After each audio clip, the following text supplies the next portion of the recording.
My name is Jennifer. I'm a marriage therapist that helps couples with conflict, and yet I've had my own deep conflict with my sister.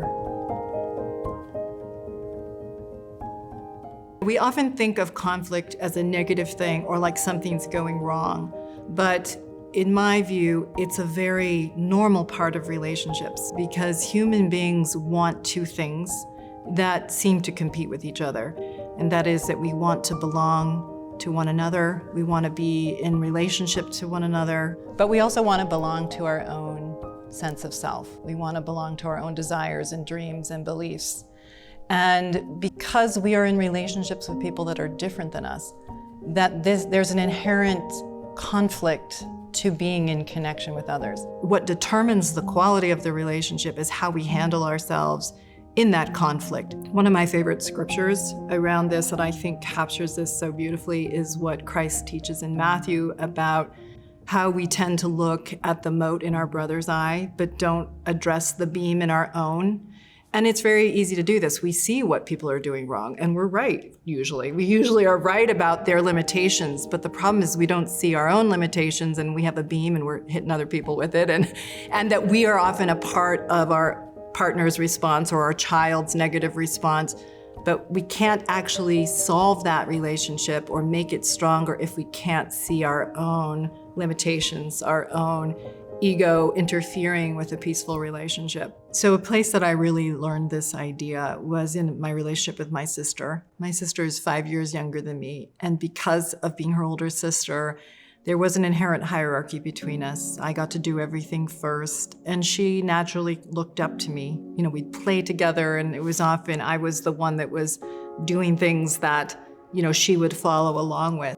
And like one of them was Elfie. She got Elfie when she was just a small child, but when maybe she was 5 years old and I was 10, I started talking for Elfie, and Elfie became his own character and soul, and he had conversations and opinions about the world. You know, just Elfie represents so much. We shared a room, we shared so much joy and laughter and fun together, and I loved her. We got along very well, and she's just like a sweet soul. And sorry. Oh, okay. So that hierarchy was a natural part of our relationship, but when we became roommates in college, now we were peers really as adults, but that hierarchy continued between us, and it was one I couldn't really see as much as she could because it hurt for her. And it wasn't until a guy she really liked me, and I handled that poorly, that something ruptured in her, and she started to talk to me about it hurts being your younger sister, you're not being fair.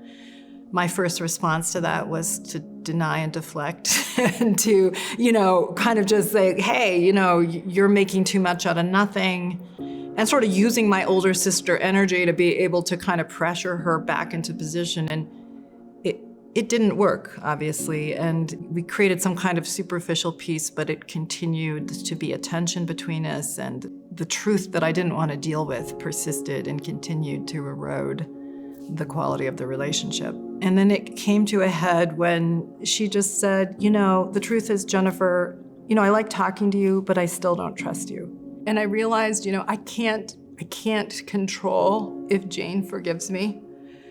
The only thing I can control is if I've done everything I can to take responsibility for myself. So we talked on the phone, and I said, Jane, can you just talk to me about what you mean when you say you don't trust me? She started to tell stories that part of me was like, what? Like, how could you even say that? Like, how could you think I would do that? I mean, talk about the ego was in there, like trying to get me to be like, Jane, there's no way that I did that, you know? And I just kind of pushed myself to just listen and understand and to really look for what was true in what she was saying. If you're in a conflict and someone says you've done A, B, C, D, and E, we tend to focus on what they've gotten wrong. How could you even think C and D is totally wrong when A is true enough? And the way that we get to a deeper collaboration is you go right to A. And so as she was talking, you know, the basic theme was you take advantage. You take advantage of people. There was enough truth in it that I needed to go right towards that. And so I said, Jane, you know, there's specifics in what you're saying. that I don't agree with, but I know what you're saying is true. I know that I've done that to you. You know, my fear was if I say that, she's just gonna say, like, I knew it. I knew you were this terrible person. I can now justify never being in a relationship with you. But thankfully, she started to cry, and she came right towards me and said, Jennifer, I'm sorry. I know that I've also played a role in our relationship being in strife, and I'm sorry for the ways that I haven't been there for you. It was more honest, it was more genuine. There was a return, there was a reconciliation that was just deeply important for me. What is true in what your spouse is saying about you? What is true in what your child or sibling is saying? Yes, they're getting all these things wrong. It hurts that they're getting that wrong. But what's the strand of truth in what they're trying to point at? Reach for what they do see about you, where they're right about you, and a whole different level of a conversation can happen, and one that will create more peace. I think the more we can learn to have these challenging conversations, these reconciling conversations to the people that are closest to us, we build the muscles and the appreciation that we need to be able to do it in other invalidating conversations.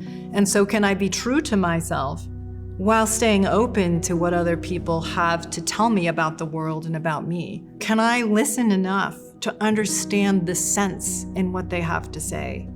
Why does it make sense that they like or dislike this political figure? Why does it make sense that they distrust or trust something? And I think the more we can get to that, rather than trying to convince people to think like us, it's hard. It's so easy to just look for the people that reinforce what you already think. But if you can say, like, why do you think it? You grow up a bit, you learn, you have more compassion, and you get closer to being able to solve things. Dare to find what is true in our conflicts and hold on to what we're actually responsible for. It will transform our souls and it will transform our relationships.